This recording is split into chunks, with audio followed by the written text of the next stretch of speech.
This is Adam Taxon, main administrator of the Daily Beck. Here's something from the show this past Friday, the Glenn Beck program I'm talking about, obviously, Friday, May 18th. It's a discussion. It's part of a discussion that Glenn Beck and Stu and Pat are having about comments made by Martin Bashir of MSNBC and a female guest where they try to use the word hate porn. They try to throw that around and create an impression with the audience for what, as a way of bashing Republicans. And what's really hateful is what Martin Bashir is insinuating about Mormons. And for me, this was interesting in a lot of ways because I learned a lot about Mormon history, and I think you might want to as well. So if only for that, this is worthwhile. But of course, I agree with the sentiments Glenn Beck is expressing as well. So enjoy. Hate porn? The hatred is obvious here, and it's coming from Martin Bashir and the left and the press. Martin Bashir can't hide his ignorant hatred for Mormonism. I mean, do Republicans really want to talk about it, Martin? I don't know if Republicans do, but I will. Let's start with segregation. The church was never segregated, never. In fact, church members, one of the reasons why it was legal to kill them in Missouri in the 1800s is because they were some of the first abolitionists. They said no man should be a slave. Now, I don't know if the GOP wants to talk about it, but I'll talk about polygamy. It is throughout the Bible. It's ugly. I can't even imagine it. But it's only talked about small characters in the Bible like Abraham, Isaac, Jacob, Moses, David, Solomon. Just to name a few minor characters in the Bible. I'll tell you that some of the reasons for it being practiced, it was being practiced by a very small percentage of church members in the 1800s. And you know why? Martin, it's because so many men members of the church had been murdered by mobs who persecuted members of the church many times because they were abolitionists. See, Martin, you might not know this about American history, but about 30% of everybody who was lynched was white. In some cases, those Mormons who were killed, some cases, they were legally killed in every state they resided except for Utah, which when they got there wasn't a state. They were so persecuted that they left the country. They wanted a mountain range in between them and the country. And you know what the first thing they did when they got to this new land? First, they prayed and gave thanks. Second, they said, we have to fill the music with air, or the air with music. We should start a choir. And the third thing they did, they threw a parade and marched through their new non-existent streets with the Constitution and Declaration of Independence and U.S. flags and said, no matter what they have done to us, these principles are true. Oh, would you like to talk some more about it, Martin? Because we can.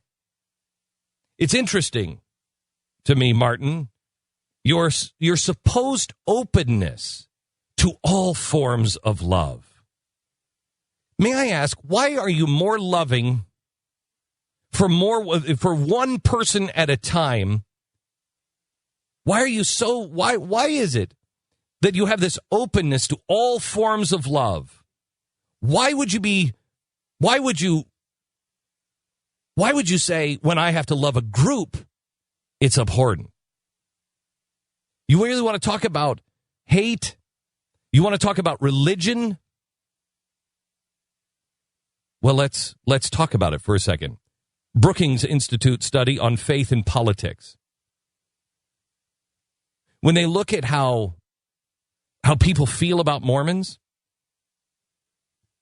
people are about 4.5 times as many people say they won't vote for a Mormon for president than those who say they won't vote for an African American for president.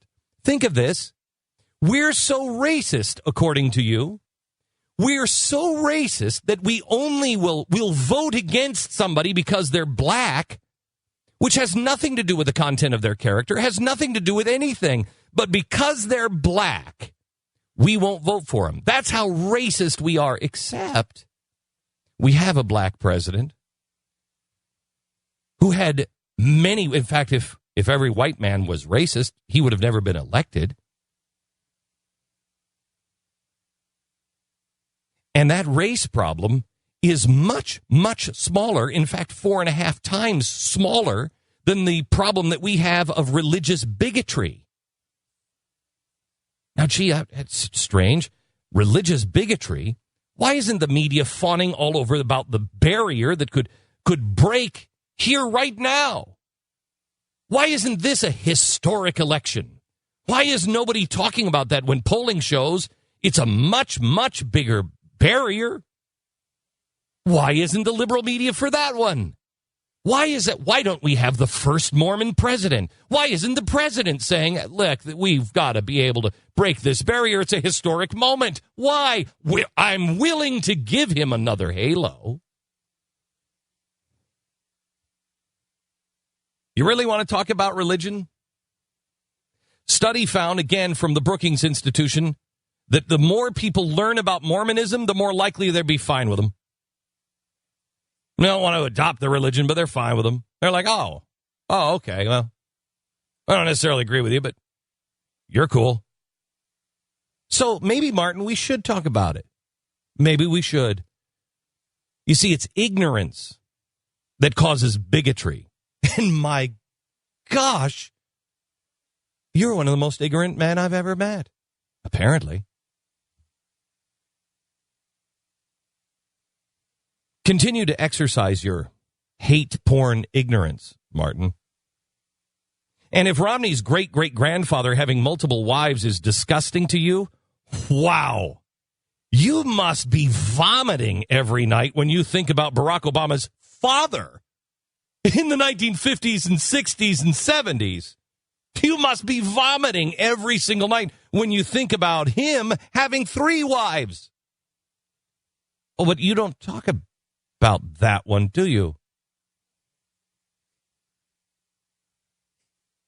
By the way, he only had 3 wives until Barack Obama's mom divorced him. Then he only had 2. You see, Obama's father was a polygamist, Martin. Do you want to talk about that? Or would that be hate porn?